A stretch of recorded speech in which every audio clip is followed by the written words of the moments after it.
दोस्तों, आपकी गर्दन में कुछ स्वेलिंग पता लगती है या सोनोग्राफी करते हैं और सोनोग्राफी में पता लगता है कि थायराइड में कुछ नोड्यूल है, तो ज्यादातर केसेस में ऐसे में हम घबरा जाते हैं। हमें लगता है कहीं ये कैंसर तो नहीं, लेकिन दोस्तों घबराने की जरूरत नहीं। ज्यादातर केसेस में ये गठान नॉन कैंसरस होती है। मैं हूं doctor Kamlesh Talesara, vascular and interventional radiologist. आज हम बात करेंगे ऐसे ही थायराइड नोड्यूल्स के बारे में, उनके लक्षण और उनके आधुनिक ट्रीटमेंट के बारे में। तो दोस्तों, थायराइड ग्लैंड नेक के अगले हिस्से में एक बटरफ्लाई शेप की ग्लैंड होती है और इसमें कई बार नोड्यूल्स डेवलप हो सकते हैं जो कि सिस्टिक यानी लिक्विड फिल्ड हो सकते हैं या फिर सॉलिड हो सकते हैं। अधिकतर केसेस में ये नोड्यूल्स हानि रहित होते हैं, लेकिन कुछ केसेस में ये कैंसरस हो सकते हैं या ऐसे नोड्यूल्स हो सकते हैं जिनके ट्रीटमेंट की जरूरत होती है। तो ऐसे केसेस में जांच करना जरूरी होता है। अगर हम बात करें कि थायराइड नोड्यूल्स के लक्षण क्या होते हैं, तो ज्यादातर केसेस में नोड्यूल्स जस्ट अल्ट्रासाउंड पर पता लगते हैं और किसी तरह से कोई परेशानी नहीं कर रहे होते। नोड्यूल्स अगर बड़े हों तो कई बार वो नेक के अगले हिस्से में स्वेलिंग की तरह दिखाई देते हैं। बड़े होने के कारण कई बार नेक में भारीपन लग सकता है,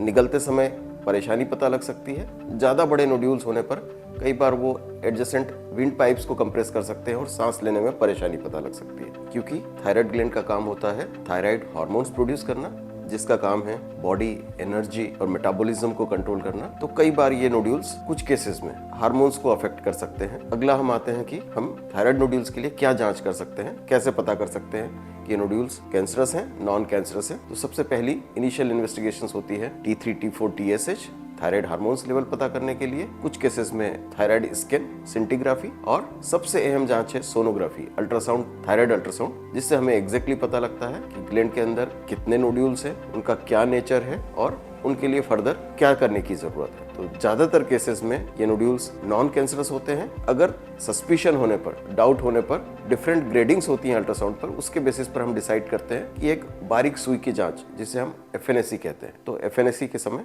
हम एक बारीक सी सुई लगाते हैं शून्य करने के लिए, और उतनी ही बारीक सुई से वहां से नोड्यूल्स के सैंपल लेकर स्लाइड्स बनती है, और जिससे ये पता लगता है कि नोड्यूल का नेचर क्या है और आगे क्या ट्रीटमेंट की जरूरत है। तो दोस्तों, सबसे अहम बात, अब हम बात करते हैं इलाज के बारे में। तो जैसे हमने कहा, ज्यादातर थायराइड नोड्यूल्स नॉन कैंसरस होते हैं। अगर कैंसरस नोड्यूल है तो अभी भी जो ट्रीटमेंट ऑप्शन है, बेस्ट ट्रीटमेंट ऑप्शन है, वो है सर्जरी। लेकिन सबसे अच्छी बात यह है कि ज्यादा कॉमन जो होता है वो non cancerous nodules, and non cancerous nodules के लिए दोस्तों अब सर्जरी की जरूरत नहीं है। तो नॉन कैंसरस नोड्यूल्स जो वहां पर परेशानी कर रहे हैं, जैसे हमने बात की आसपास कंप्रेशन के कारण गले में दर्द है, निगलने में प्रॉब्लम हो रही है, सांस लेने में परेशानी है, या फिर हम कॉस्मेटिकली इससे परेशान हैं कि ये स्वेलिंग खराब दिखाई देती है, या इवन कुछ केसेस में हम चिंतित हैं कि ये थायराइड नोड्यूल्स बहुत कुछ केसेस में आगे जाके कैंसरस कन्वर्ट हो सकते हैं, तो इसका ट्रीटमेंट बिना सर्जरी के मिनिमली इन्वेसिव तरीकों से संभव है। और वहां पे रोल आता है इंटरवेंशनल रेडियोलॉजिस्ट का। और ट्रीटमेंट ऑप्शंस की जब हम बात करें, तो अगर ये नोड्यूल्स सिस्टिक है यानी ये लिक्विड से भरे हुए हैं, तो इसमें बहुत आसानी से फाइन निडल के साथ ये सारे प्रोसीजर्स जो हम बात कर रहे हैं, ये इनमें कोई बेहोशी की जरूरत नहीं होती, कोई चीरा नहीं लगता, कोई स्कार नहीं आता। अगर ये सिस्टिक नोड्यूल्स हैं तो हम फाइन निडल लगाते हैं लोकल एनेस्थीसिया के लिए। उसके बाद फाइन निडल से पूरा फ्लूइड को एस्पिरेट करके बाहर कर देते हैं और उसके अंदर एब्सोल्यूट अल्कोहल इंजेक्ट करते हैं, जिससे कि वो नोड्यूल की लाइनिंग है वो पूरी तरह से खत्म हो जाती है और वो नोड्यूल फिर से नहीं बनता। तो सिस्टिक नोड्यूल्स के लिए सिंगल सिटिंग में इस तरह से एब्लेशन पॉसिबल है, अल्कोहल एब्लेशन। वहीं पर अगर ये नोड्यूल सॉलिड है तो सॉलिड नोड्यूल्स को सिमिलर वे में लोकल एनेस्थीसिया में हम माइक्रोवेव निडल लेते हैं और नोड्यूल को मूविंग शॉट्स में धीरे धीरे अल्ट्रासाउंड पर देखते हुए उस पूरे नोड्यूल को हीट अब्लेट कर देते हैं, जिससे वो नोड्यूल डेड हो जाता है, वो श्रिंक कर जाता है और उससे होने वाली संबंधित परेशानियां खत्म हो जाती है। आगे अगर हम मिनिमम कैंसर्स की रिस्क बोले, वो रिस्क भी पूरी तरह से खत्म हो जाती है। दोस्तों, यही नोड्यूल्स कुछ केसेस में जब ये बहुत बड़े होते हैं और आसपास के हिस्सों में कंप्रेशन कर रहे होते हैं, परेशानी कर रहे होते हैं, हम एक रफली मान के चले, अगर ये नोड्यूल का साइज 20 से 25 ml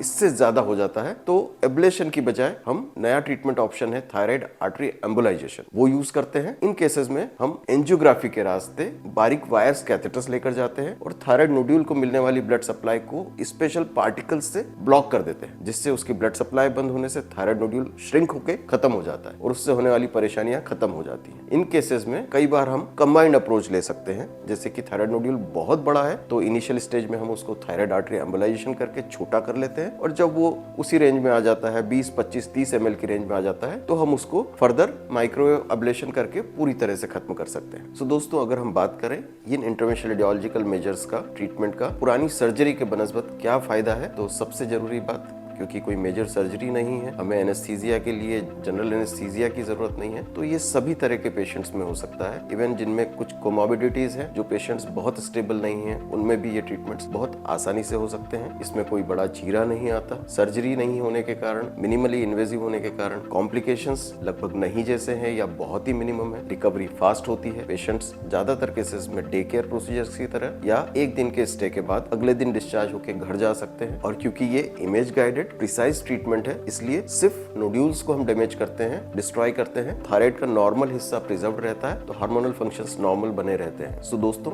थायराइड नोड्यूल्स ज्यादातर केसेस में नॉन कैंसरस होते हैं, तो इसलिए इसमें घबराने की जरूरत बिल्कुल भी नहीं है। लेकिन हाँ, इसे इग्नोर भी नहीं करना है, समय रहते जांच कराने की जरूरत है। और अगर थायराइड नोड्यूल्स दूसरी तरह के सिम्टम्स कॉज कर रहे हैं, परेशानी कर रहे हैं, तो अच्छी बात यह है कि नॉन इन्वेजिव मेजर्स जैसे हमने देखा अल्कोहल एब्लेशन, माइक्रोवेव एब्लेशन या थायराइड आर्टरी एम्बोलाइजेशन, इनसे बहुत आसानी से सेफली, मिनिमली इन्वेजिवली इनका ट्रीटमेंट बहुत इफेक्टिवली किया जा सकता है। धन्यवाद दोस्तों।